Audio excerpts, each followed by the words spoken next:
StockPhotoGuru.com featuring Steve Harmon.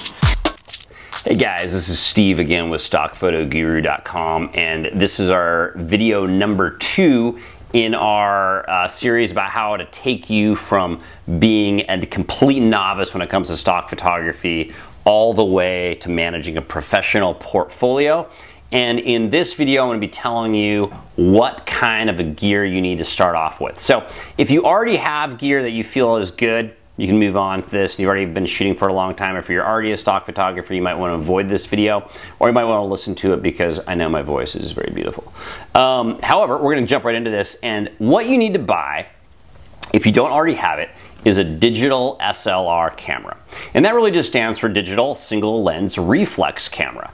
Now you've seen these types of cameras. They look very similar to the film cameras that are out there that you had maybe in the 80s, or an EOS camera possibly that you had that was film. They look very similar, and sometimes they even take the same lenses that you used back with your film camera. Only thing really different about it is that it's got a CCD or a CMOS sensor, which is just a light sensitive piece of material that captures your photograph instead of a piece of film. So SLR, single lens reflex, these cameras have been around a long time. It's got a prism, a pentaprism. Pentax was the first company that ever made those types of cameras. It's got a mirror, it's got a focal plane shutter, and it's very much just the same thing as a single lens reflex camera. However, it is a digital camera.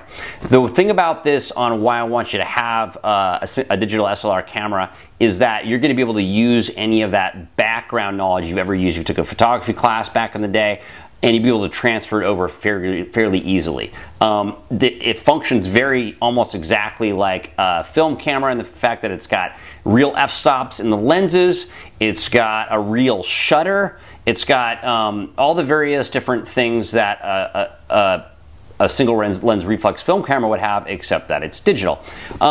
These are also more of the higher caliber quality cameras that allow you to shoot RAW, which is something you need to do. That's a file format that is uncompressed and gives you a lot of latitude in how you want to develop your image later. And we'll talk more about that. But you want a digital SLR camera that shoots RAW. Now, I'm not bad-mouthing other cameras like the Canon G series, which is a point-and-shoot series that looks great, or that. But if you're going to start off, don't get that, because you're not going to have access to the wide range of lenses that are for these digital SLRs, or for the range of amount of bodies that you can interchange with those lenses, and even the third-party lenses and accessories that you can get for much cheaper for these types of items. So it's more ergonomic, it's made for the professional photographer, and the lens availability is great. I would also say what you want to stick towards is either a Canon or Nikon brand camera, because they've been making cameras forever, and they have got so many different types of bodies, so many different digital bodies now. I had one, I had like a D30 back in the day, like one of the first digital SLR cameras that came after those Kodak ones that were big and clunky guys that were kind of fun. But they're very, very accessible to get access to that kind of gear. Plus, for Nikon and Canon, that amount of lens capability, even a lot of the old Nikon manual lenses fit directly onto your body, depending on the series there.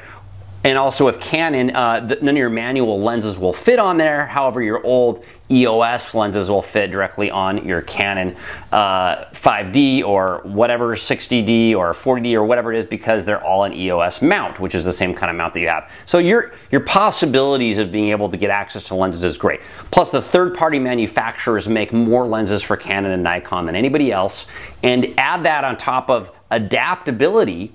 You can put an old Contax manual camera lens onto your SLR body.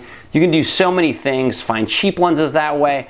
The SLR is essentially the way you want to go. So I would suggest buying the most expensive camera you can purchase. Well, excuse me, expense is the wrong way to look at it. Let me say, the best quality SLR camera that you can buy. Expense doesn't really matter. If you got a great friend who wants to sell you a camera for a good deal, you don't got to go to the most expensive place in town. Look online. You can find really great deals on cameras.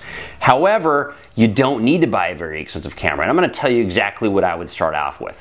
I would start off with getting The best SLR camera you can buy and put a 51.8 millimeter lens on that camera. 50 is the millimeter, 1.8 is the widest open aperture. That is a very fast lens, and typically that lens is very inexpensive for Canon or Nikon. And when you go to the third-party manufacturers, it's even cheaper. They're autofocus, they're fairly quiet, great lenses that are gonna look great. They're not as nice looking as the 1.4 or the 1.2. However, you can get that lens for about 80 bucks, 80, 90 bucks, used maybe even cheaper. So I would buy that lens. That's gonna be cheap. At least you can start off with there, and you're gonna have good image quality, and that's gonna give you a lot of options. The second thing I would do is, you don't gotta spend big bucks. Buy at least a camera that's 6 megapixels. I know that's low by today's standard. People wanna think megapixels means something, and my point and shoot's got 40 megapixels, whatever. Compression, and there's so many issues that are involved in the bit depth and things that people, I don't need to get into detail here, but I'm telling you, buy a digital SLR. Just trust me on this one. The point and shoot's a 20 megapixel point and shoot. I would much rather have a 6 or 8 megapixel DSLR way over a 20 megapixel point and shoot camera because of the quality of the image, and that's really what's gonna matter. And the quality of the lenses you can put on that, what's gonna matter. And when you have quality images, they're gonna get accepted into iStock. Now this is 2012, we're talking to March 2012 right now, and I am still submitting images I shot on my Canon 10D, which is a long time ago, some wedding images that I had, and you know what, they're getting accepted. I shot with fairly middle of the rung zoom lenses and that 10D, and people are buying them. Right now, today, people are buying those images. So you can get that body for a little over $100 and that lens for probably like $80. If you have a budget of somewhere between $150 and $250, you can get started and get going right now. So if you're thinking you've got more money than that right now, if I was a one person who wanted to start out and find a real full-featured, nice digital SLR camera, if I was a Canon owner, I would buy one of the Rebel series. You can get them as cheap as $550 or something dollars. I think even the kit started around there. Nowadays they got 1080p video. A lot of really good options there, and they're around 14, 15 megapixels, something like that. And then the Nikon, I'm looking at my notes here. I'm not a big Nikon guy, but the Nikon D3100 and the 5100, those are both really great cameras too. They're going to offer you video as well. Video, I'm only mentioning that for the fact that I think it's a cool feature. I don't like extra features that bog me down, but the fact is that stock also accepts video, and you can do a lot of great sales and be thinking about that. You might actually find that you like video more, and there's a really good market for that on stock as well. So thing you want to start with is at least a 50 millimeter 1.8 lens. Find as cheap as you want. Autofocus is going to be easier starting off with.